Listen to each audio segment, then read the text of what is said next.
Hello दोस्तों, आज मैं आपको बताऊंगा बाइक की सर्विस हिस्ट्री कैसे चेक करें। तो चलिए शुरू करते हैं। हीरो कनेक्ट आईडी में लॉगिन हो जाइए। सबसे पहले आपको हीरो कनेक्ट आईडी में लॉगिन होना है। लॉगिन होने के बाद आपको आईडी और पासवर्ड दर्ज करना है, फिर लॉगिन पर क्लिक करना है। लॉगिन पर क्लिक करने के बाद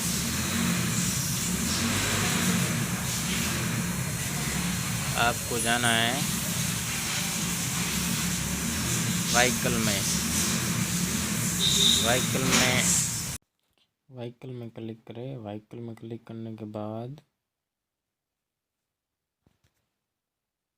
आपको यहाँ पे तीर का निशान दे रहा है, यहाँ पे क्लिक करना है। उसके बाद आपको जाना है यहाँ पे मोबाइल नंबर पर।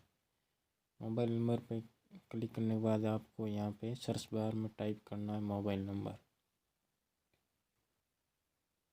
मोबाइल नंबर जो भी कस्टमर के गाड़ी में सेव किया वो मोबाइल नंबर डालें।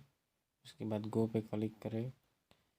गो पे क्लिक करने के बाद आपको विन पे क्लिक करना है। विन के क्लिक करने के बाद आपको जाना है सर्विस हिस्ट्री।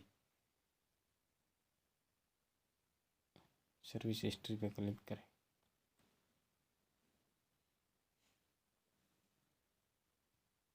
क्लिक करने के बाद आपको जितनी भी सर्विस की हुई है नहीं की हुई सब बता देगा, बायोडाटा पूरा का पूरा। इस तरह आप भी हीरो DMS में सर्विस हिस्ट्री देख सकते हैं। थैंक यू, धन्यवाद।